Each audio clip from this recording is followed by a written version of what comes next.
Bien-aimés en Christ, je vous salue dans le nom précieux de notre Seigneur Jésus-Christ. Que le Seigneur vous bénisse, que sa grâce soit sur vous. Et nous sommes dans le livre de Ruth, le dernier chapitre, le chapitre 4. Comme vous le savez, le livre de Ruth comporte 4 chapitres. Et effectivement, vous êtes à votre émission intitulée « À la table du Seigneur ». « À la table du Seigneur » est une émission d'enseignement de l'étude de la parole de notre Seigneur Jésus-Christ, la parole de Dieu. Et nous venons de faire le chapitre 1, le chapitre 2, le chapitre 3 et nous sommes le dernier chapitre de Ruth. Le livre de Ruth contient 4 chapitres. Et pour mieux comprendre ce message, le livre de Ruth, le Seigneur m'a fait la grâce d'enseigner sur les 4 chapitres. Et aujourd'hui, c'est le dernier chapitre que nous allons voir ensemble. Et j'ai intitulé ça « Le mariage de Boaz et de Ruth ». Le thème, c'est « Le mariage de Boaz et de Ruth ». Je lis à partir du verset 1 de Ruth chapitre 4. Boaz monta à la porte et s'y arrêta. Et voici, celui qui avait droit de rachat et dont Boaz avait parlé, vint à passer. Boaz lui dit, approche, reste ici, toi, un tel. Et il s'approcha et s'arrêta. Boaz prit alors 10 hommes parmi les anciens de la ville et il dit, asseyez-vous ici. Et ils s'assirent. Puis il dit à celui qui avait le droit du rachat, Naomi, revenue du pays de Moab, a vendu la pièce de terre qui appartenait à notre frère Elimelech. J'ai cru devoir t'en informer et te dire à qui est là, en présence des habitants et en présence des anciens de mon peuple. Si tu veux racheter, rachète, mais si tu ne veux pas, déclare-le-moi, afin que je le sache. Car il n'y a personne avant toi qui ait le droit de rachat, et je l'ai après toi. Et il répondit, je rachèterai. Boaz dit, le jour où tu acquéras le champ de la main de Naomi, et tu l'acquéras en même temps de Ruth, la Moabite, femme du défunt, pour relever le nom du défunt dans son héritage. Le verset 6, et celui qui avait le droit de rachat répondit, je ne puis pas racheter pour mon compte. Crainte de détruire mon héritage, prends pour toi mon droit de rachat, car je ne puis pas racheter. Bien-aimés, voici le passage de Ruth chapitre 4. Je me suis arrêté au verset 6. Je vais poursuivre au verset 7. Autrefois en Israël, pour valider une affaire quelconque relative à un rachat ou un échange, l'un ôtait son soulier et le donnait à l'autre. Cela servait de témoignage en Israël. Celui qui avait le droit de rachat dit à Boaz, acquiers par ton compte, et il ôta son soulier. Vous voyez? Donc, Boaz avait à cœur de marier Ruth. Mais Boaz ne peut pas subitement aller prendre Ruth. Pourquoi? Parce qu'il y a un homme qui avait le droit de rachat sur la terre que Naomi a vendue. Puisqu'elle était venue chez les Moabites, elle n'avait plus de bien, elle n'avait rien. Donc pour survivre, elle était obligée de vendre la terre de son mari défunt, Elimelech. Mais puisque c'est un bien familial, les gens ont décidé que ce terrain, cette terre qui sera vendue peut être rachetée. Vous comprenez? C'est-à-dire, quelqu'un peut venir et rembourser pour récupérer le terrain. Et il y a un homme de la famille qui avait ce droit-là, et c'est lui qui avait le droit, et après lui, c'est Boaz. Et Boaz savait que celui qui a le droit de rachat a le droit sur la femme, sur les belles filles. Donc, Boaz va aller vers cet homme et il l'appelle et il lui dit, au milieu de 10 anciens pour le témoignage, il dit, écoutez, tu as le droit de rachat sur la terre de Naomi, de notre frère Elimelech, qui est décédé, le mari de Naomi. Ok, maintenant, puisque tu veux, est-ce que vraiment tu tiens à ça? Il dit, oui, je tiens à ça. Il n'y a pas de problème. Mais si tu tiens à ça, ce que tu dois faire, c'est que tu vas prendre aussi Ruth comme épouse afin de relever l'héritage du défunt.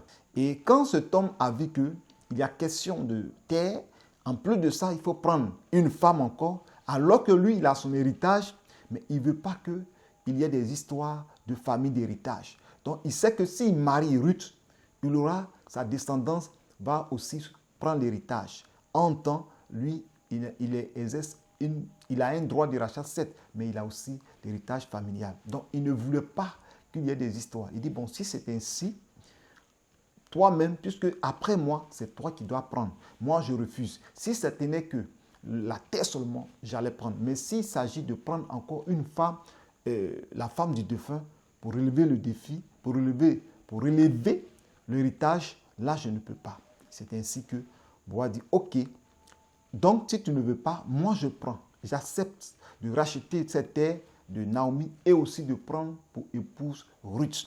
Vous voyez, Boaz, c'est quelqu'un qui est sage, quelqu'un qui est intelligent. Il sait qu'il peut même prendre la femme, puisque le monsieur, bon, lui c'est la terre. Il peut ne même pas parler de la femme. Mais pourquoi il agit ainsi? Il agit ainsi parce qu'il sait que si il ne le fait pas, que demain cet homme rachète le champ, il est capable de venir dire non, que j'ai le droit de rachat, j'ai aussi le droit de prendre Ruth. Si quelque part il aime, il a des désirs le désir de marier Ruth, à ce moment-là, Boaz peut avoir beaucoup de problèmes. Donc Boaz va d'abord lui dire, voici la terre, mais en plus, voici la femme. Mais Boaz est encore loin. Il dit aussi pour relever aussi l'héritage, pour ne pas perdre la généalogie de Machlon, c'est-à-dire le fils d'Abimelech, la femme de Machlon qui est Ruth. Donc, écoutez, cet homme a trouvé que c'est une lourde charge, donc il s'est désengagé. La Bible dit qu'en ce temps-là, pour se désengager de telle affaire, on note le soulier, c'est-à-dire donne ton soulier, ta chaussure, pour dire que je m'en désengage. Donc, aux yeux de tout le monde, Ruth ne peut pas être le mari de cet homme. Et aux yeux de tout le monde, Boaz a le droit de rachat sur la terre parce qu'après cet homme, c'est lui. Et il a le droit aussi de marier Ruth. Et c'est ainsi qu'il va aller présenter pour dire à tout le peuple, à tous ceux qui sont là que j'ai le droit de rachat. À partir d'aujourd'hui, Ruth est mon épouse et je rachète le champ. Donc nous continuons au verset 9. Alors Boaz dit aux anciens et à tout le peuple, vous êtes témoins aujourd'hui que j'ai acquis de la main de Naomi tout ce qui appartenait à Elimelech, à Kijon et à Machlon. Kijon, ce sont les deux enfants qui sont morts. Et que je me suis également acquis pour femme la Moabite, femme de Machlon, pour relever le nom du défunt dans son héritage et afin que le nom du défunt ne soit point retranché d'entre ses frères et de la porte de son lieu. Vous en êtes témoins aujourd'hui. Vous voyez, donc il parle ainsi, il dit aujourd'hui vous êtes témoins parce qu'il y a un acte qui a été posé, la chaussure a été ôtée et il a reçu cette chaussure pour dire à partir d'aujourd'hui, personne ne dira que pourquoi j'ai eu le rachat de la terre, pourquoi je me suis marié à Ruth. Donc j'ai tout le droit devant les hommes. Et c'est ainsi que c'est comme une dot qui a été payée. Et c'est ainsi que Boaz a pris pour femme Ruth. Et nous lisons le verset 11. Tout le peuple qui était à la porte et les anciens dirent, nous en sommes témoins que l'Éternel rende la femme qui entre dans ta maison semblable à Rachel et à Léa, qui toutes les deux ont bâti la maison d'Israël, manifeste ta force dans Ephrata et fais-toi un nom dans Bethléem. Vous voyez, et Boaz, lui, il avait une très bonne intention. L'intention de garder, d'avoir aussi la descendance à partir de son frère qui est décédé et de ses enfants. Et il va prendre Ruth et qui vont faire des enfants. Mais ceux qui sont là, les anciens, vont bénir Boaz, vont donner des paroles de bénédiction à Boaz. Entre l'autre, lui, il s'est désengagé. Va donner des paroles de bénédiction à Boaz. Et Boaz, le verset 12 nous dit, puis la postérité, il continue, puis la postérité que l'Éternel te donnera par cette jeune femme rendra ta maison semblable à la maison de Péreth qui fut enfantée à Juda par Tamar. Vous voyez, c'est ainsi qu'ils ont prophétisé, ils ont dit des bonnes paroles sur Boaz et sur Ruth, que la femme que tu vas prendre, cette femme sera une femme bénie de Dieu et tu auras des enfants et il y aura une postérité bénie de l'Éternel. Et la Bible nous dit, la parole nous dit au verset 13, Boaz prit Ruth, qui devint sa femme et il alla vers elle, l'Éternel permit à Ruth de concevoir et elle enfanta un fils. Vous voyez, c'est ainsi que lorsque les deux sont partis ensemble, Dieu a permis que Boaz puisse avoir un enfant avec Ruth. Dieu a permis que Boaz puisse avoir un enfant avec Ruth. Et toutes ces bénédictions s'est accomplies. Un fils. Quand vous lisez la parole de Dieu, vous allez comprendre que en plus de ces femmes, en plus de ces hommes, des anciens plutôt, les femmes aussi vont commencer à donner des bénédictions à l'égard de Naomi. Écoutez la bénédiction des femmes. Le verset 14. Les femmes disent à Naomi, « Béni soit l'Éternel qui ne t'a point laissé manquer aujourd'hui d'un homme ayant droit de rachat et dont le nom sera célèbre en Israël. » Vous voyez, le nom de Boaz sera célèbre en Israël. Parce que cet homme, c'est un homme de bien, c'est un homme riche, c'est un homme qui amour, c'est un homme qui veut qu'il y ait la progéniture de ses frères, de son frère et de ses enfants. Parce qu'après la mort, on ne parlera plus de son frère, on ne parle plus de Kishon et de Machlon. On ne parle plus d'eux. Mais lui, il a pris la décision de pouvoir procréer à partir de Ruth. Et pourquoi cela est arrivé? Cela est arrivé parce que Ruth est venue. Si Ruth n'est pas venue avec Naomi, la descendance de ses enfants allait disparaître. On ne parlera plus de Naomi ni de Ruth, mais la présence de Ruth a changé beaucoup de choses. C'est la faveur de Dieu, c'est la grâce de Dieu. Vous savez, quand vous marchez dans la voie du Seigneur, quand vous marchez dans l'obéissance, dans l'amour, parce que Ruth a aimé Naomi au point qu'elle est venue, étant veuve, accompagner aussi la veuve qui est Naomi qui a perdu son mari, elle est venue avec elle et elle est devenue comme en même temps l'homme qui s'occupe de Naomi, qui s'occupe comme sa fille, en même temps tout à la fois, belle-fille, fille, tout à la fois. Quelqu'un qui s'en va travailler pour envoyer de la nourriture. Et lorsque Boaz a pris la décision de marier Ruth, cela a été une bénédiction pour Naomi, une bénédiction pour Ruth. Et ils ont eu un fils. Mais qu'est-ce qui va se passer? Les anciens vont bénir Boaz. Les femmes vont bénir Naomi. Naomi va recevoir la bénédiction des femmes. Vous comprenez? Donc, vous voyez que cette bénédiction est une bénédiction grande. Nous lisons au verset 15. Cet enfant restaurera ton âme. Voilà ce que les femmes disent. Cet enfant va restaurer ton âme. Et sera le soutien de ta vieillesse, car ta belle-fille qui t'aime l'a enfanté qui vaut mieux pour toi que 7 fils. C'est-à-dire, elles ont comparé Ruth comme 7 fils. Une femme battante. Bien-aimée, ma soeur, tu veux te marier. Sois une femme battante, une femme qui aime, une femme qui soutient. Et ici, ce côté, je vais tourner une petite page, ouvrir une petite page plutôt, pour nos soeurs qui veulent se marier. Souvent, tu veux te marier, mais tu n'aimes pas tes beaux-parents. Tu n'aimes pas ta belle-mère. Tu n'aimes pas tes beaux-frères. Et tu te dis que tu vas te marier. Vous voyez, ce n'est pas normal. Vous voyez que quand tu aimes ta belle-mère, c'est une bénédiction. Aujourd'hui, les belles-mères sont vues comme des femmes sorcières. Toutes les belles-mères ne sont pas sorcières. La belle-mère veut voir son fils marié à une femme qui va s'occuper d'elle-même, la belle-mère. Parce que ton fils va partir. S'il n'y a plus personne, parce que tu t'es marié, il y a des hommes qui se marient, qui ne s'occupent plus de leur maman, qui ne s'occupent plus de leur papa, qui ne s'occupent plus de leur frère. Ce n'est pas normal. Ce n'est pas parce que la Bible déclare que l'homme quittera son père et sa mère s'attachera à sa femme et les deux deviendront une seule chair que tu as pu t'occuper de ta maman ou de ne plus t'occuper aussi de tes beaux-parents. Ce n'est pas normal. Parce que c'est une bénédiction de Dieu de s'occuper des parents. Parce que la Bible déclare que honore ton père et ta mère pour que tu aies longue vie sur la terre, pour que tes jours se prolongent. Mais si toi, tu dis que tu es marié, que tu n'honores pas ton père ni ta mère, tu ne t'occupes pas d'eux, ta vie, tes jours ne seront pas prolongés sur la terre. Vous comprenez? Donc, je veux parler de cette bénédiction que Naomi a eue. Naomi a joué un rôle très important. Naomi a vu que Ruth l'aime.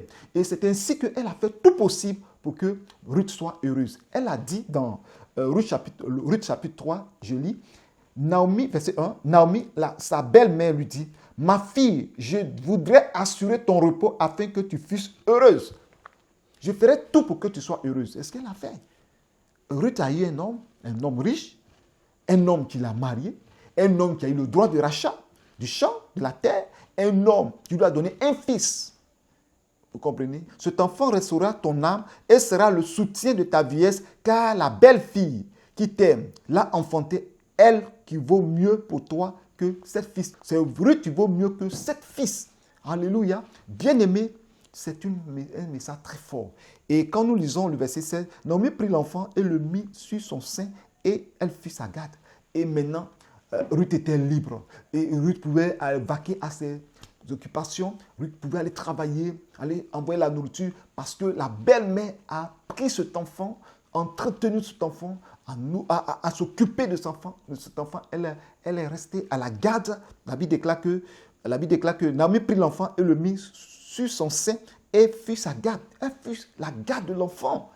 Cet enfant est une bénédiction. L'enfant, elle oublie la mort de son mari, elle oublie la mort de ses enfants. Elle est heureuse à cause de cet enfant. Et cet enfant, le nom sera Obed. Obed, qui donne Obed, ce sont les voisines de Naomi. Le verset 17 nous dit, les voisines lui donnaient un nom en disant, un fils est né à Naomi et elles l'appelèrent Obed, ce fut le père d'Isaïe, père de David. Vous voyez, Obed. Obed est le grand-père de David. Vous voyez, Boaz est l'arrière-grand-père de David. C'est tellement important, tellement intéressant ce passage. Bien-aimé, je vous dis ce passage, ce message est un message clair, un message que tu dois recevoir comme une bénédiction. Et Obed veut dire serviteur. Serviteur. Et c'est pourquoi de Obed est sorti Isaïe. De Isaïe est sorti David. Lorsque nous lisons la généalogie, quand vous prenez le verset 18, voici la postérité de Péret. Péret engendra Esdron. Esdron engendra Ram. Ram engendra Abinadab. Abinadab engendra Nachshon. Nachshon engendra Salmon. Salmon engendra Boaz. Boaz engendra Obed. Obed engendra Isaïe et Isaïe engendra David. Vous voyez? Donc, à partir de David, la Bible déclare que le trône de David ne manquera pas de successeur. Vous voyez, après Salomon et ses enfants, ainsi de suite, et le royaume d'Israël, le peuple d'Israël s'est divisé en deux. Deux tribus, la tribu d'Israël et la tribu de Juda. Mais vous voyez que la tribu de Juda, la Bible déclare que de cette tribu est venu le Messie. Le Messie est venu s'asseoir sur le trône de David. Vous voyez? Donc, à partir de Ruth, c'est une grande bénédiction. Toutes ces bénédictions que les anciens ont prononcées sur Boaz, la bénédiction que les femmes ont prononcée sur Naomi, la bénédiction sur Ruth a été une bénédiction grande. D'ailleurs, c'est Boaz qui a béni Ruth. Et Boaz a été béni par les anciens. Et les femmes ont béni Naomi. Et l'enfant aussi qui était né a été béni par des prophéties, par des déclarations. Donc, nous voyons bien que de la descendance de Boaz, Boaz, Obed, Obed, Isaïe, Isaïe, David. Donc, une femme qui a tissé une alliance avec le peuple d'Israël. Il faut dire que c'est une révélation. Ruth est une païenne. C'est nous qui étions autrefois païens, qui sommes venus, qui avons accepté Jésus par alliance, et nous sommes devenus fils de Dieu. Et je vous le dis que Ruth est une bénédiction. De Ruth est sorti, la descendante de Ruth est sorti Jésus-Christ de Nazareth. C'est ce que vous devez comprendre. Vous devez comprendre que c'est une bénédiction de Dieu. Ruth a persévéré, Ruth a quitté sa famille, Ruth a quitté ses parents. Ruth a fait alliance avec Naomi. Et de Naomi, Ruth est devenue femme juive parce que c'est une alliance qu'elle a tissée, une alliance prophétique. Et lorsque cette parole prophétique, elle a déclaré sur sa vie, elle est devenue juive. Et d'elle, qui n'était pas juive, est sorti Jésus-Christ de Nazareth. C'est une bénédiction. C'est pour dire à une soeur, à un frère, que le mariage est très important. Il faut savoir t'orienter, demande à Dieu de te conduire et il faut avoir un comportement, un bon caractère pour que Dieu te fasse grâce. Tout ce qui se passe, c'est la bonté de Ruth qui est arrivée là. C'est son attachement, c'est son alliance, c'est son amour envers Naomi. Et Dieu a vu l'amour qu'elle a, une femme vertueuse, une femme courageuse, une femme qui aime, une femme qui n'abandonne pas. Dieu lui a fait grâce de ses entrailles. De génération en génération est sorti Jésus-Christ de Nazareth. Soyez bénis et que la grâce de Dieu soit sur vous. C'était votre serviteur, le prophète Paul Oliveira, votre émission à la table du Seigneur. À la prochaine fois, nous verrons un autre chapitre par la grâce de Dieu. Sinon, nous verrons un autre livre par la grâce de Dieu. Que Dieu vous bénisse. À la prochaine.